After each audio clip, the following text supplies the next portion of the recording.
You are very critical of Western civilization. Would you say that you are an Islamic or Muslim supremacist? Yes, of course. Of course. Muslim supremacist, of course. Islamic supremacist, of course. And there's nothing wrong with that. There's not a thing wrong with that. You're a Western supremacist. You believe in the supremacy of your values. You believe in the supremacy of your belief system. You believe in the supremacy of your belief system so much that you want the whole world to follow it. You try to force the entire world to follow your belief system because you believe it's so right. You came up with the Universal Declaration of Human Rights. You took it upon yourself to decide what are the human rights for the entire human race. Well, all right, but I mean, That's supremacist. You believe that you have the authority, you have the right to decide what are the rights of human beings everywhere in the world forever. And your belief in your right to do that has been brutally manifest all around the world for centuries. Not for years, not for decades, for centuries. But the difference is that in Islam, to believe in the supremacy of Islam includes, one of the things that we believe in is that we don't have the right to compel you to follow our beliefs. But you don't have that. You absolutely believe that you have the right to compel others to follow your beliefs.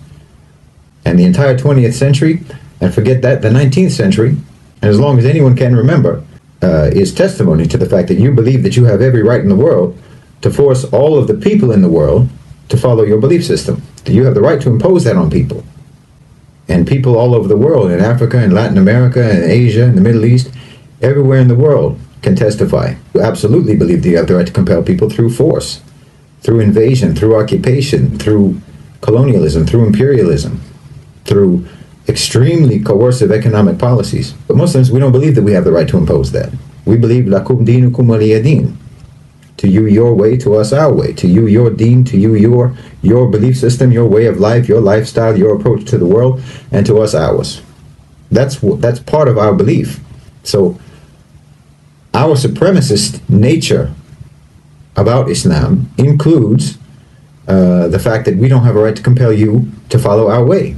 We believe that our belief is superior. And we believe that anyone who follows that belief is following a superior belief system. And of course I fully believe that following Islam is the best way for any human being to live their life.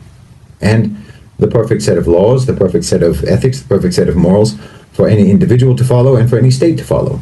Being a Muslim supremacist isn't racial. Muslim isn't a race, it's not an ethnicity, it's a belief. And we absolutely believe in the perfection and superiority of what we believe in. We have absolute conviction about that, absolute commitment to that, certainty about that, yaqeen about that. But do you have that about yours? Do you have that conviction about yours? You're very busy trying to impose it all around the world, but when times get tough for you, your so-called enlightenment values go out the window, don't they? I mean, when there's too many diverse opinions in your society, then you start creating bureaus and departments in the government for combating so-called disinformation.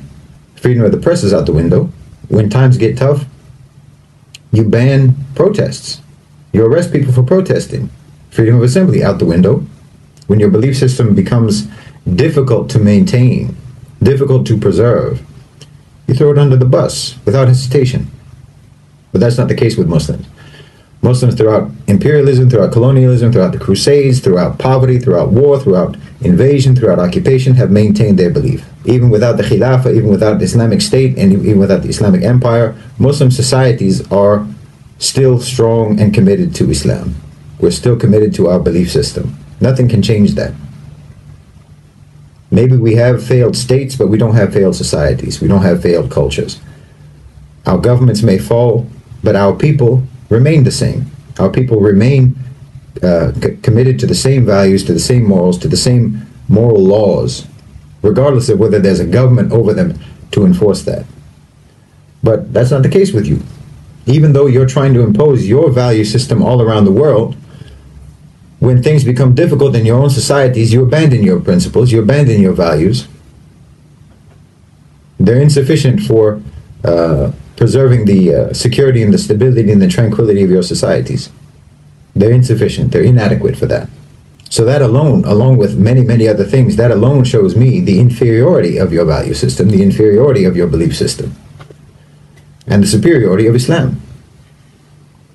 And your belief system, your enlightenment values, are extremely selectively applied in your society throughout your history.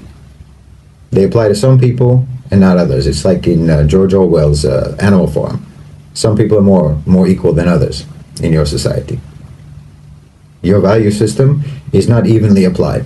I mean, there's obvious examples everyone knows about. But just look at democracy, for example. You want democracy all around the world, supposedly. You say that you want democracy all around the world, so-called. But you don't even apply democracy. Let's just, for the sake of argument, let's pretend that you have a democratic system in the United States, and it's an actually healthy, functioning democratic system, which is obviously not the case. But let's just, for the sake of argument, pretend that it is. You don't believe that democracy is important, for example, in the private sector. You don't believe that businesses, that companies, that corporations should be democratic. Your belief in the supremacy of democracy does not extend to the private sector. Corporations don't have to be democratic, do they? In fact, corporations are sacrosanct. It's sacrilegious to say that there should be any intervention in the private sector to make it actually accountable to the population, accountable to the public, accountable to the workers. And anyone who even talks about something like that, anyone who even suggests that companies and corporations should be democratic, will be persecuted. I mean, look at the struggle that organized labor had in the United States. Coal miners were literally bombed from the sky when they tried to organize and secure their rights and have some kind of democratic representation with the coal companies. When just now, when the railway workers were wanting to strike for better wages, for more humane working conditions, more rational and reasonable and fair workloads that would actually help to guarantee the safety of those trains, Joe Biden and the government prohibited them from striking. Where's the democracy? Because you don't mean the things that you say. You don't mean the values that you espouse. You don't mean it. If you meant it, then you would apply it across the board. You would apply it to everybody in all institutions and all dimensions of your society. It would be applied everywhere, but it's not. Democracy doesn't belong in the workplace. Democracy doesn't belong in the company, in the business, in the corporation. And no one's even supposed to suggest that it should. That's an inferior belief system. It's inadequate.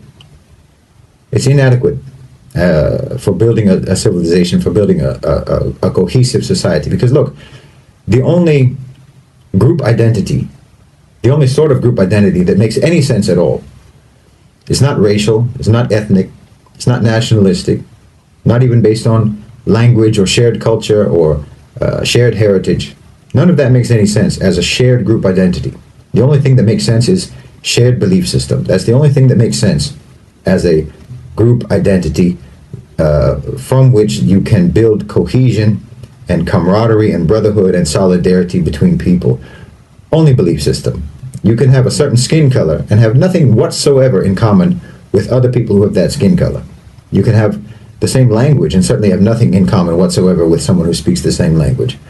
You can, I'm German Irish. What do I have to do with all of the other people in the world who are German Irish? Just because we're German Irish, we have nothing in common.